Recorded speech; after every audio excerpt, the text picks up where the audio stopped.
Hello, I'm Magic Phil, and I've been asked by the Panto archive to answer 5 questions. I'm a children's radio presenter and magician based in the UAE, and I also write and produce pantomimes. Now, it may look like I'm in a nice fancy studio, but I'm actually inside my cat's toilet. So I've got a blue screen in here. It's the spare room in my house, and it's a little bit stinky at the moment.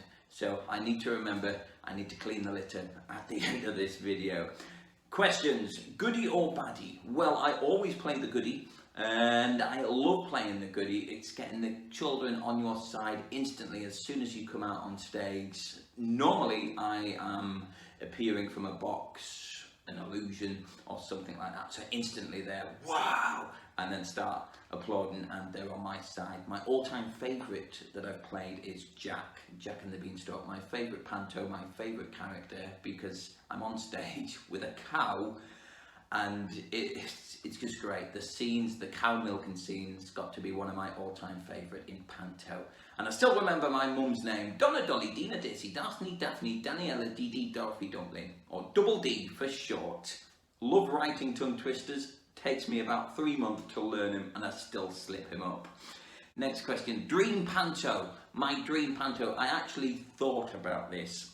Now, I'm not going to be in it. I don't want to be in this panto because I would love to be the first person to buy a ticket and be sat in the front row watching it. So I'm going to choose Aladdin. For the police officers, I chose Cannonball, Rock On Tommy. Classic variety performers, so funny. David Copperfield as Abanazar. Could you imagine some of the illusions that there would be in that panto? So David Copperfield. Another David as Widow Twanky. I would choose David Walliams. Give him a frock and an auditorium full of people, and I think we're asking for trouble. That would be hilarious. The late Ronnie Corbett, another variety legend, probably the Emperor of China. I think he would be super funny.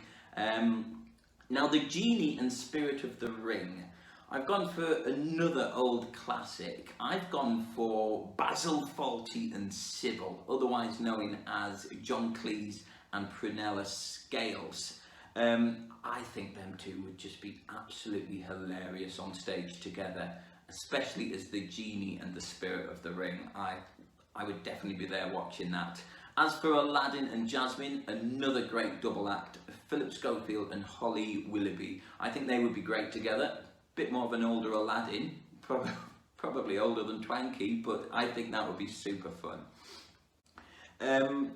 COVID plans.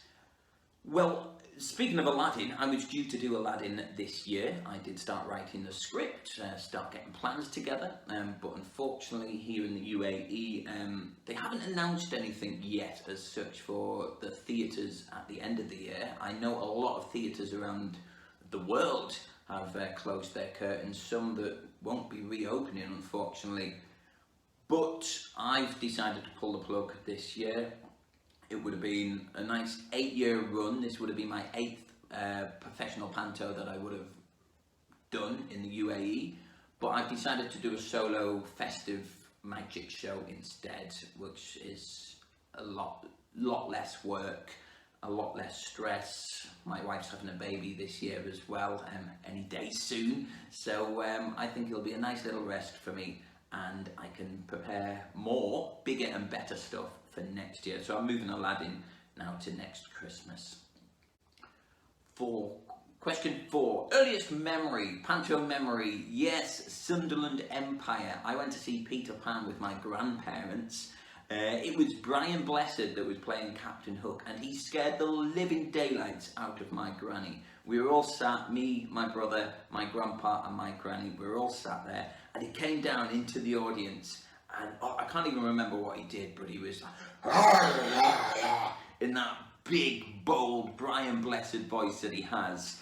And my granny, she didn't need a toilet break, trust me. She scared the living life out of her. And she saw him coming towards him as well, but Brian Blessed, absolutely great at Captain Hook. And I just remember that moment. They had loads of great moments, the acrobats on stage and stuff. I remember going home thinking that one of the acrobats actually lost their teeth because they spat out Tic Tacs or Polos or something from his mouth when he landed on the floor doing this acrobat scene. And I just remember going home all the way, but he lost his teeth. What, can he do that again tomorrow? Can he do... I was just mesmerised by the whole thing, and since then I made my granny and grants take me to Panto every year. My parents as well, they took me to Pantomime. They signed me up to amateur dramatics when I was little, which really got me into the Panto scene and really got me loving Panto. Question 5, worked with any divas? I think we all have over the years. We've all worked with people that A, we don't really get on with, B, they're just there for the money or just for a nice, easy, fun job. A lot of people don't realise just how much work goes into Panto, not just behind the scenes, as an individual performer as well. A lot of work goes into it, finding your part, finding your character, learning your lines.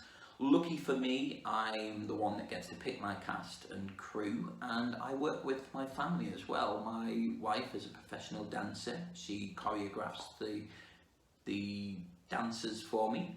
We may have many arguments because I've got 2 left feet, but she's absolutely brilliant, and it's nice to have family with you as well. My mother-in-law, my wife's mum, is my stage manager and props manager, and it's just great having that family feel because Panto, the festive time of year, Christmas time, I have my friends in the cast as well, professional performers, professional crew as well, that are lucky that they're my friends, and it's just great spending that festive time with your family, your friends, the Panto fans that come and watch you as well, and it's such a magical time.